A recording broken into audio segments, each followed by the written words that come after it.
Hola a todos, mi nombre es Macarena Villagrán, soy neuróloga del Hospital Virgen Macarena y en esta ocasión voy a hacer una breve aproximación al paciente con mareo y vértigo desde atención primaria. El mareo es un motivo de consulta muy frecuente, representa hasta el 5,5% del volumen de consultas ambulatorias, un porcentaje bastante más elevado en urgencias. Y el principal problema es que con mareo el paciente normalmente se refiere a una gran variedad de síntomas, a veces difíciles de tipificar. Dentro de lo que el paciente nos refiere como mareo puede, pues, efectivamente referirse a un vértigo, que normalmente lo que implica es una ilusión o sensación de movimiento del propio paciente o del entorno, que suele ser rotacional en el plano horizontal y que lo que traduce siempre es una asimetría en el funcionamiento del sistema vestibular. Y esto pues puede ocurrir a nivel central, a nivel de cerebro, troncoencéfalo, cerebelo o a nivel periférico, en el oído. Con mareo, el paciente también puede referirse a ese conjunto de síntomas prodrómicos a la pérdida de consciencia, lo que sería un presíncope. En este caso, pues no suele asociar sensación de movimiento y sí otros síntomas como palidez, sudoración, visión borrosa, que suelen ponernos en la pista. Es siempre importante tener en cuenta, dentro de las posibles causas de mareo en el anciano, el ortostatismo por los propios antihipertensivos, especialmente en las épocas veraniegas, cuando las cifras tensionales disminuyen y hay que hacer un reajuste de este tipo de medicación para evitar este mareo. Otro de los síntomas que pueden esconderse bajo el mareo es el desequilibrio, es decir, una inestabilidad que aparece fundamentalmente durante la marcha. Tampoco suele haber sensación de movimiento aquí. Y lo más habitual es que el desequilibrio aparezca pues, por un conjunto de factores que incluyen desde la deprivación sensorial hasta la neuropatía periférica, la propia artrosis y también otras patologías más puramente neurológicas como los parkinsonismos o las ataxias de la marcha. En este caso pues suelen ser inestabilidades más puras que acontecen de forma progresiva. Dentro de mareo también tenemos que tener siempre en cuenta el mareo farmacológico, que puede ocurrir de forma aguda por ciertos fármacos antiepilépticos como la fenitoína, la carbamazepina, y de forma más habitual aparecen por el uso crónico de ciertos fármacos que provocan una hipofunción a nivel vestibular. Y uno de los más característicos son los sedantes vestibulares como el sulpiride. Esto es paradójico porque es la medicación que se utiliza habitualmente en los pacientes con vértigo, pero su uso crónico al sedar al vestíbulo pues provoca una hipofunción, una hiporreflexia del mismo y genera esa sensación continua de mareo. Hay otra entidad a tener en mente que es el mareo psicofisiológico, que se utiliza pues para designar aquella sensación de mareo intermitente que puede aparecer de forma espontánea o típicamente tras un desencadenante emocional o tras una condición ya resuelta que produjo vértigo. Suele empeorarse con el cansancio y el estrés. En estos casos, las exploraciones que se hacen a nivel vestibular y las exploraciones que se hacen a nivel neurológico son normales y puede mejorar con ISRS, este tipo de mareo. Me voy a centrar en la aproximación al vértigo propiamente dicho y como primer paso lo que nos tenemos que plantear es si el vértigo que nos cuenta el paciente es episódico o son episodios recurrentes, es decir, dentro del episódico lo que tendremos es aquel paciente que viene mareado a la consulta, quejando pues una sensación de vértigo desde hace horas, desde hace días. En este panorama lo que más nos va a preocupar es diferenciar si el motivo del vértigo es una afectación a nivel central en el cerebro, clásicamente la que más preocupa, una falta de riego, un ictus a nivel troncoencefálico o a nivel cerebeloso. También podría deberse a una placa desmielinizante en un debut de esclerosis múltiple, o si al contrario lo que nos encontramos es una patología del oído, como puede ser una neuritis vestibular, que será la principal causa de vértigo episódico. Posteriormente ya nos centraremos en el vértigo recurrente un poquito más adelante. Otro escenario posible en el que no me voy a detener es aquel en el que el vértigo ocurre de forma progresiva, y progresivo entrecomillado porque realmente cuando hay procesos progresivos el vértigo no es un síntoma tan común, ya que el sistema vestibular es capaz de compensar y atenuar el vértigo. Sería más una sensación de mareo en específico. Cuando esto ocurre de forma progresiva y se acompaña de síntomas como hipoacusia, acúfenos o afectación de pares craneales como el facial o el trigémino también de forma progresiva, pues lo que debemos sospechar es una lesión estructural como puede ser un neurinoma del acústico. Dejando esto aparte, vamos ya de lleno a cómo debe ser la anamnesis en vértigo. Entre los antecedentes personales pues hay que recoger todos aquellos clásicos y además si el paciente ha padecido algún proceso previo en el área ORL. Es también importante registrar antecedentes de traumatismo craneal y de manipulación cervical. Este último además cobra importancia en las sospechas de vértigos de origen central, ya que las arterias vertebrales discurren de forma muy superficial a nivel cervical y una manipulación brusca pues, puede condicionar una disección de las mismas. También tenemos que recoger muy cuidadosamente qué tipo de fármacos utiliza el paciente y dentro del interrogatorio sobre el propio vértigo, si se ha acompañado de pródromos, cómo se ha iniciado, si ha sido brusco o progresivo, cuánto duran los episodios en caso de ser episodios, qué otros síntomas asocia, como si tiene además otros síntomas del área ORL como la hipoacusia, acúfenos, se asocia náuseas, vómitos, cefaleas o otros síntomas neurológicos más preocupantes como la diplopia, alteraciones del lenguaje, debilidad o parestesias. Hay un punto importante que es el de los desencadenantes y en este sentido hay un mito de que los vértigos periféricos son aquellos que empeoran con el movimiento. Esto no es real. Todos los vértigos, independientemente de su origen, empeoran con el movimiento. Es una cosa lógica, ¿no? Si al paciente le está dando vueltas todo, pues moverse él le va a empeorar esa sensación. Lo que sí es cierto es que solo hay ciertos vértigos que son desencadenados por los movimientos, a los que prestaremos atención un poquito más adelante.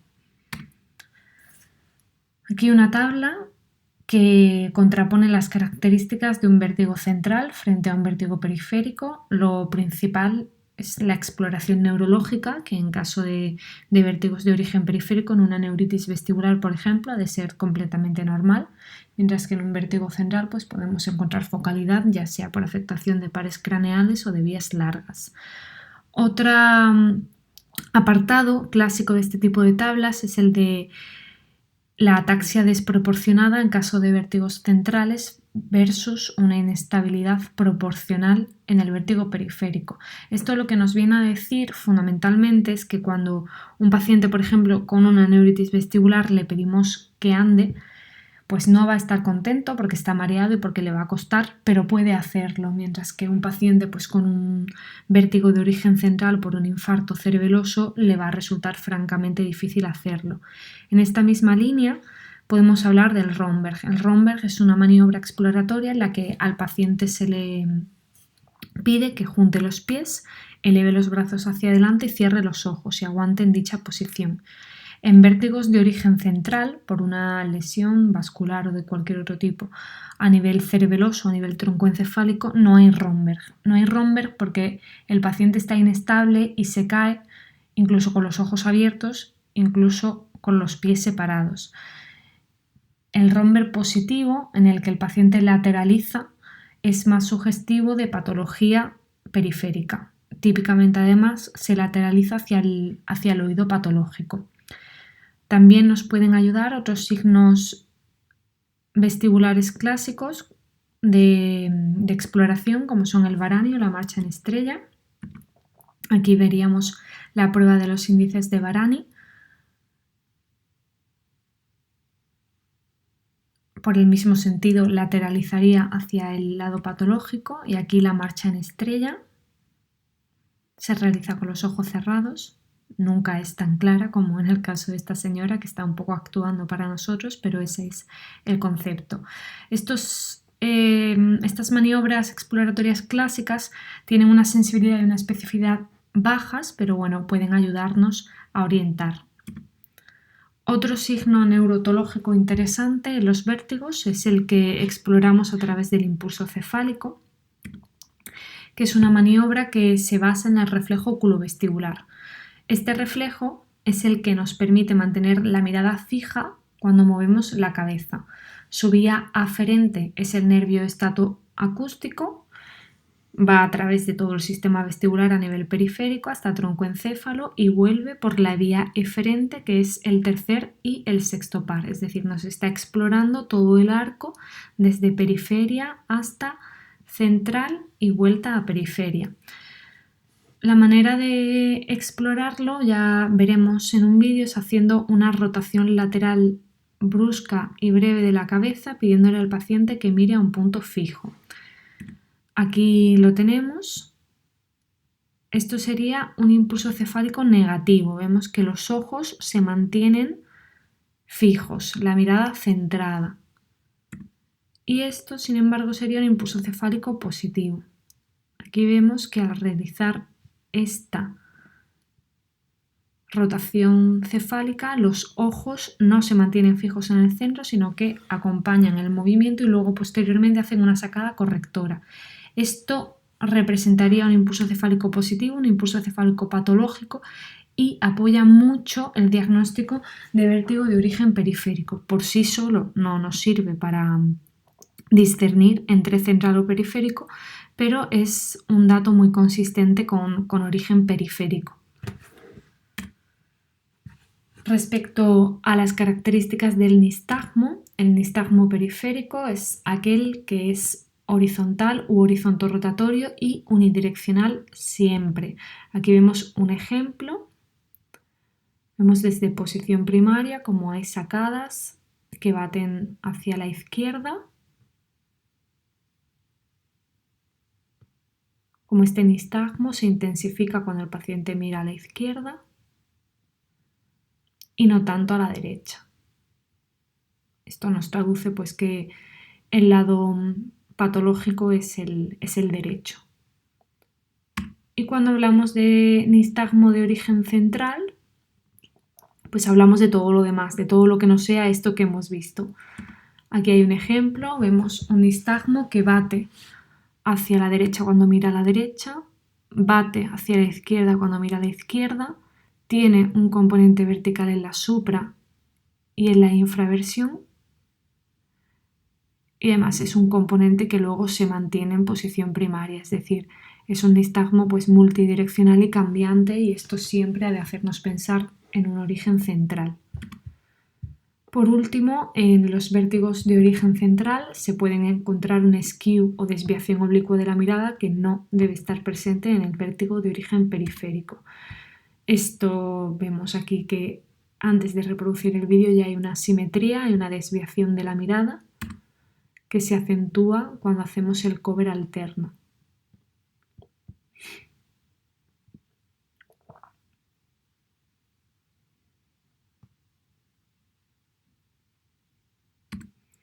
Pasamos ya a los vértigos recurrentes, a aquellos pacientes que nos cuentan pues, que tienen episodios repetidos de vértigo. Y aquí sí que es importante diferenciar si hay o no un desencadenante postural, un desencadenante posicional. Cuando lo haya, en el gran grueso de los casos nos vamos a encontrar frente a un vértigo posicional paroxístico benigno, y cuando no lo haya, es decir, cuando sean episodios de vértigo más prolongados que vienen continuamente sin un claro desencadenante, pues lo más frecuente es que estemos frente a una enfermedad de Meniere, en la que no voy a entrar mucho ya que es del área ORL, y sí que voy a llamar la atención sobre esta otra entidad, que es el vértigo recurrente asociado a la migraña al tratarse de una condición neurológica. Todos vosotros os habréis percatado de que es frecuente que el paciente que aqueja crisis de migraña además diga con mayor frecuencia que otros que tiene mareos, que tiene vértigos. No se conoce muy bien la relación fisiopatológica entre ambas, pero existe, es real y es frecuente que los pacientes con crisis de migraña también tengan crisis de vértigo que pueden cursar además de forma independiente al dolor de cabeza y típicamente mejoran con el tratamiento preventivo de la propia migraña. Aunque no sea área neurológica, sí que creo que es interesante dar ciertas pinceladas sobre el vértigo posicional paroxístico benigno, dada su prevalencia y además dado su carácter clínico por completo.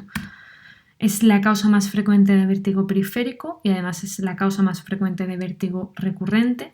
Afecta sobre todo a ancianos, pero también es habitual encontrarlo en pacientes jóvenes, sobre todo después de un traumatismo craneal. Se provoca por la presencia de residuos libres de la otoconia en el canal semicircular. En alguno de ellos, en el 85% de las ocasiones, va a ser en el canal semicircular posterior y estos residuos pues, los irritan y la traducción es la aparición del vértigo. Característicamente son episodios que se desencadenan o bien con la flexoextensión o con la rotación cefálica, muy habitual al levantarse de la cama o al girarse en la cama. Son episodios muy cortos, de segundos de duración, habitualmente no tienen por qué asociar otros síntomas, aunque el paciente entre ellos puede quedarse ligeramente mareado y tienen un nistagmo muy característico. Lo interesante de la sospecha de este vértigo es que su diagnóstico es en consulta con una maniobra provocadora, que para el vértigo posicional paroxístico benigno más frecuente, que es el del canal semicircular posterior, como ya he comentado, es la maniobra provocadora Dix-Hallpike. Aquí vemos cómo se hace. Habitualmente se empieza por el lado que el paciente identifica como patológico y si no, pues se va al otro. Y lo que ocurre cuando hay un Dix-Hallpike positivo es esto.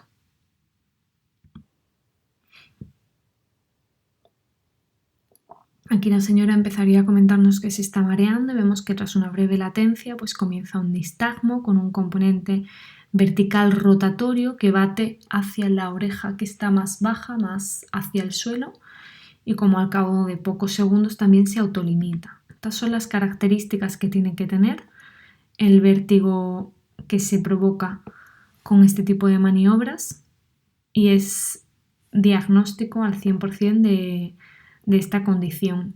Además, tiene otra ventaja y es que el tratamiento se hace en el mismo momento con la maniobra reponedora o recolocadora que para este tipo de vértigo del canal semicircular posterior es el E-play.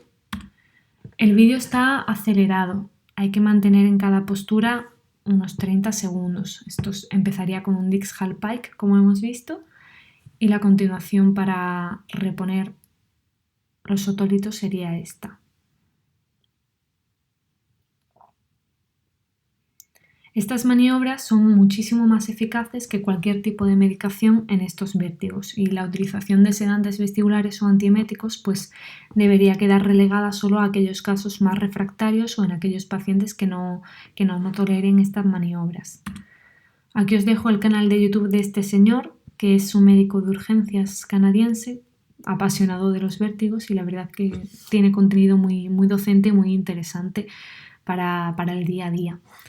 También una recomendación es que como primer abordaje al paciente que a lo mejor cuenta una sensación más crónica de mareo, que sospechemos que igual tiene una hipofunción vestibular crónica, es en lugar de mandar sedantes vestibulares, instruir en la realización de ejercicios de rehabilitación vestibular.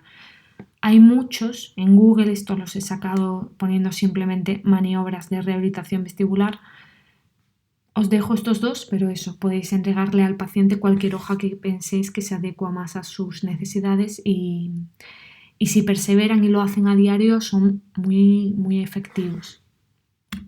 Nada más, espero que haya resultado útil. Cualquier duda, cualquier comentario, cualquier sugerencia, como siempre, os dejo mi email. Un saludo.